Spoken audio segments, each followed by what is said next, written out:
आज सभी लोग जो हैं वक़्त के संतों महापुरुषों की चरण शरण ग्रहण करते हैं और कुछ लोगों का कहना है कि वक़्त के पूरे संत सतगुरु का चमत्कार दिखाई क्यों नहीं देता। ध्यान से समझिएगा। पूरा सतगुरु पूरा सतगुरु कौन है?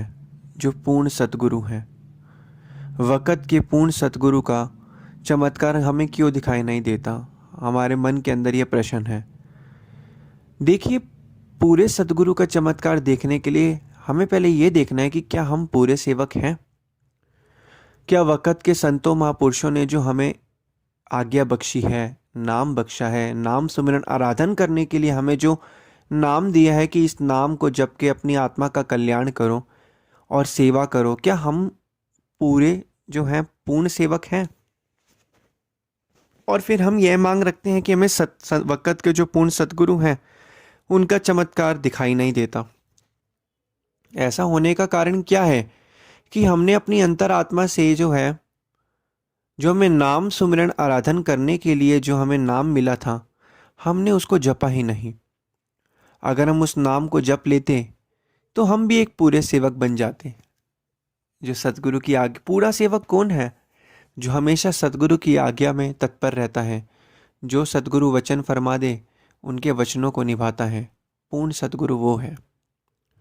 लेकिन हम तो इस संसार के बंधनों में आकर अपनी चतुराई और बुद्धि और बल के रूप पर जो है हर एक चीज़ का जो है देखते हैं, हर एक चीज़ का जो है एनालाइज करते हैं और फिर हम बाद में यह मांग रखते हैं कि हमें तो सतगुरु के वक़्त के सतगुरु का चमत्कार दिखाई नहीं देता। कहते हैं वक़्त के सतगुरु का चमत्कार ऐसे नहीं है कि बस हमें पर हाथ फेर दिया और यह कहा कि हमारी ये मनोकामना पूरी हो जाए तो वो हो जाती है। सतगुरु का चमत्कार ऐसा होता है जो अदृश्य होता है। उदाहरण के तौर पर मान लीजिए एक मनुष्य कोई काम करता है, उसका काम बड़े सालों से नहीं बन रहा, लेकिन जब वो परमपिता परमात्मा की बंदगी करता है तो उसका काम मिनटों में बन जाता है। यह होता है वक़्त के संत महापुरुषों का अदृश्य चमत्कार। एक मनुष्य एक प्रॉपर्टी खरीदने गया। प्रॉपर्टी खरीदते टाइम उसने अपनी जीवन की जमा पूंजी को एकत्रित किया। एकत्रित करने के बाद क्या हुआ, उसके पास कुछ पैसे जो है कम पड़ रहे थे और वो दिल ही दिल में सोच रहा है कि कैसे पैसे पूरे हो पाएंगे। लेकिन सतगुरु का, वक़्त के पूर्ण सतगुरु का ऐसा चमत्कार हुआ कि कहीं ना कहीं से उसको पैसों का वो प्रबंध हो गया और उसने वो प्रॉपर्टी जो है खरीद ली। एक और उदाहरण हम देखते हैं। मान लिया एक व्यक्ति है, वो दिन रात जो है अपने कर्म कर रहा है। एक केस मान लिया वो अदालत में जीतने की कोशिश कर रहा है, लेकिन वो जीत नहीं पाता। लेकिन एक ऐसा चमत्कार होता है एक दिन कि वह केस जीत जाता है। एक और उदाहरण है, मान लिया एक मनुष्य को सबसे ये जो काम है कठिन लग रहा है, बहुत ही कठिन लग रहा है, लेकिन जब वह वक़्त के संतों महापुरुषों का नाम लेता है, उनका नाम सुमिरन ध्यान करता है, तो उसका काम मिनटों में हो जाता है। वो कैसे होता है? जो वक़्त के संतों महापुरुष हैं, उन्होंने हमें एक नाम बख्शा है और हमें यह कहा है कि तुम इस नाम की कमाई करो, फिर देखना चमत्कार ही चमत्कार होंगे। और वो चमत्कार दृश्य नहीं, अदृश्य चमत्कार होते हैं। जब हमारा काम, सबसे मुश्किल काम मिनटों से सेकंडों में हो जाता है, तो यही वक़्त के संतों महापुरुषों की चमत्कारी शक्ति है, जो अदृश्य रूपी है, जो हमें दिखाई नहीं देती। लेकिन हमारे आम मनुष्य, जो हमारे मन के ऊपर संसारिक माया का इतना पर्दा चढ़ चुका है कि हम तो भाई यह देखना चाहते हैं कि हमारी आंखों के सामने जब चमत्कार होगा तभी हम उसे मानेंगे।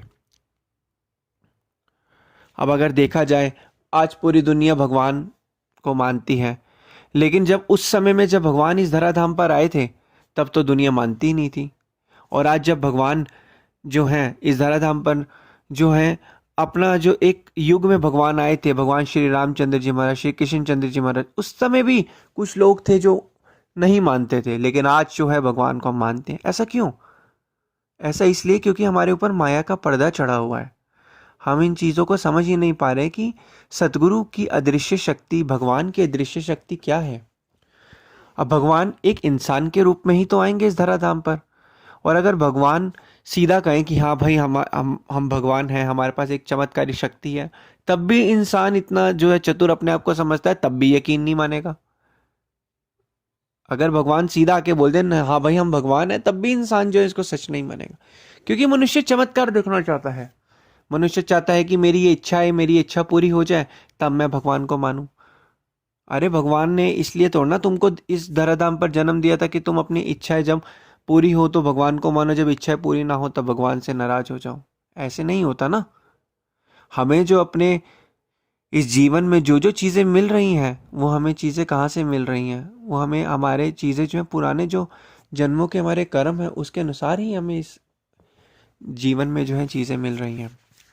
लेकिन मनुष्य अपने आप को इतना चतुर और बलशाली समझता है, चाहता है कि सभी चीज़ें जो है मैं अपने बल से, अपनी बुद्धि से, अपनी चतुराई से हासिल कर लूं।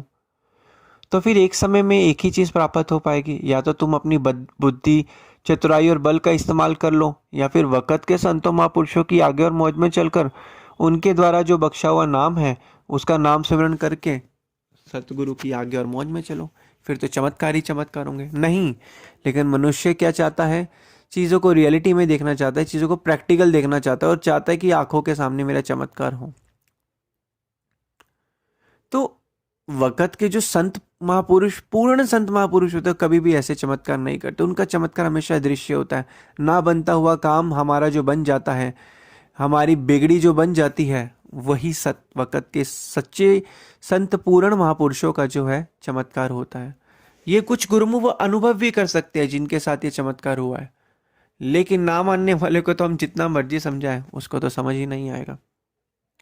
तो इसलिए कहने का तात्पर्य यही है कि जितना जितना हम वक़्त के संतों महापुरुषों की चरण शरण में जाएंगे, उतना ही जो है हमारे मन के अंदर शांति आती रहेगी, और हमें अदृश्य चमत्कार, हमारे ना बनते हुए बिगड़े काम जो हैं अपने आप जो खुद ब खुद हो जाते हैं। कहीं हम जा रहे होते हैं, रास्ते में हमारा अगर कुछ एक्सीडेंट वगैरह होता है तो उससे हम बच जाते हैं। हमारा कोई काम नहीं बन रहा तो एकदम से बन जाता है। ये सब ही वक़्त के पूर्ण संत महापुरुषों के अदृश्य चमत्कार है। और वो क्यों हो रहे हैं हमारे साथ? वो इसलिए हो रहे हैं क्योंकि हम उनकी आगे और मौज में चल रहे हैं, हम उनके बताए हुए नाम को जप रहे हैं, तभी हमारे साथ ये चमत्कार हो रहे हैं। और जो नाम नहीं जपता समय पर, वक़्त के संतों महापुरुषों की चरण शरण में नाम नहीं जपता, उसके साथ फिर चमत्कार कैसे होंगे? जो मनुष्य, जो स्टूडेंट जो अच्छे तरीके से पढ़ाई करता है उसे ही तो अच्छे अंक प्राप्त होंगे, और जो पढ़ाई ना करे और वो कैसे उम्मीद कर सकता है कि उससे अच्छे अंक मिले? जो मनुष्य रोज अपना समय में से समय निकाल के परमपिता परमात्मा का ध्यान करता है, सुमिरन करता है, तो उसे ही तो फिर बख्शिश मिलेगी, उसे ही तो आशीर्वाद प्राप्त होगा। और जो सोचे कि मैं कुछ ना करूँ और मुझे आशीर्वाद प्राप्त हो जाए, मुझसे चमत्कार हो, तो ये तो फिर नामुमकिन वाली बात है। तो इसलिए कहने का तात्पर्य यही है, वक़्त के संतों महापुरुषों के जो चमत्कार होते हैं वो हमें इसलिए दिखाई नहीं देते क्योंकि हम बुद्धि और चतुराई को उस बीच में ले आते हैं, और हम चीज़ों को सच नहीं सुनना चाहते, हम वही सुनना चाहते जो हम चाहते हैं कि हमें सही लगे। तो यही चीज़ हमें समझनी है। चमत्कार हैं, चमत्कार हो रहे हैं और चमत्कार होते रहेंगे, लेकिन हमें अपने आप को ऐसा बनाना है कि हम वो चमत्कार देख पाएँ। और वो चमत्कार कैसे दिखेंगे? जब हम वक़्त के संतों महापुरुषों की चरण शरण में आकर, उनकी आज्ञा मौज में चलकर, उनके बताए गए नाम को जपेंगे, तब हमें चमत्कार ही चमत्कार दिखेंगे।